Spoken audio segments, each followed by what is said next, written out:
আম্মাজান আয়েশার ঘরে রাসূলের ইন্তেকাল, এই খবর মদিনা মুনাওয়ারা খবর ছড়ায় গেল।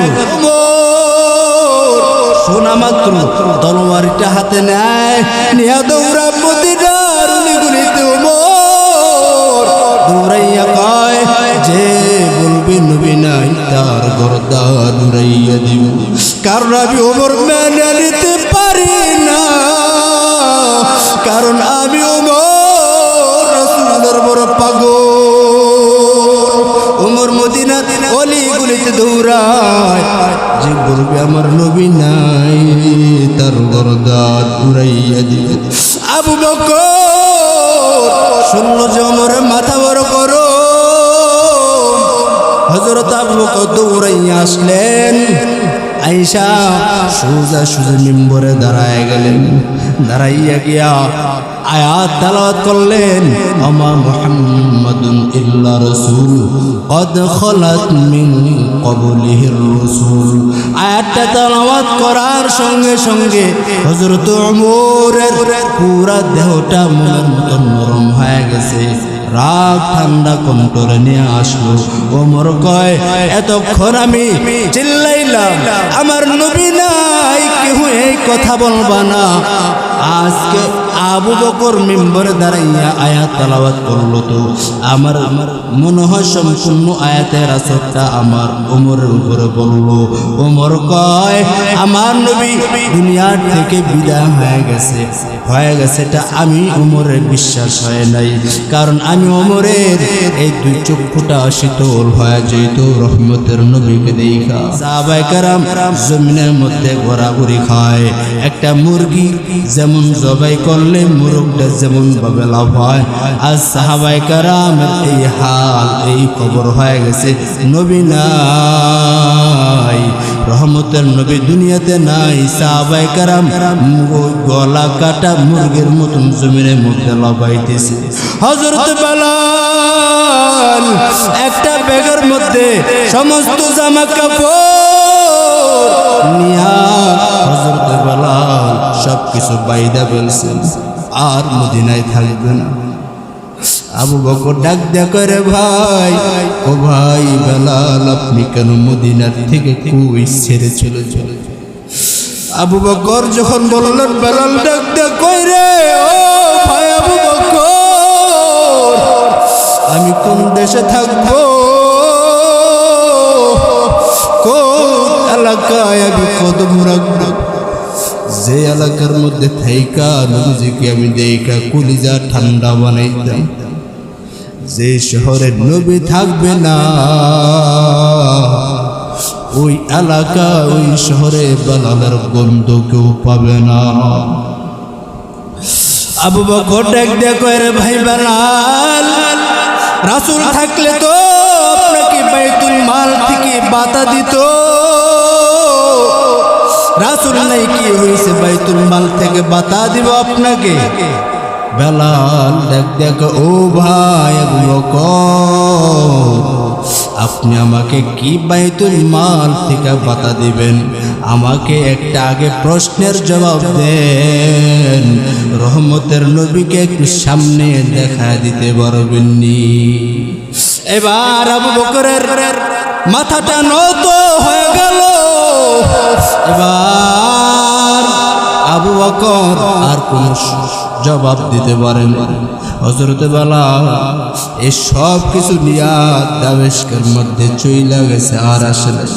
বলে, আমি কি জন্য মদিনায় থাকবো, যেই শহরে আমি রহমতের নবীকে দেখতাম, যেই শহরের মধ্যে রাসূলকে দেখা আবার কলিজাটা ঠান্ডা বানাইতাম, যেই শহরে নবী নাই, যেই শহরে আমি মদিনার নবীকে দেখবো না,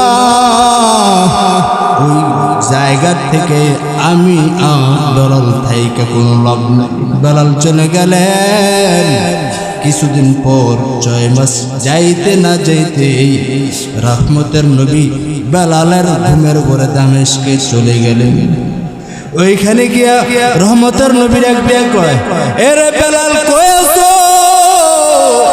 সব মানুষের রওজা ধারে সালাম আমি শুনতে পাই, তোমার কণ্ঠের আওয়াজ সালামটা কেন মদিনায় শুনতে পাই না রে বেলাল?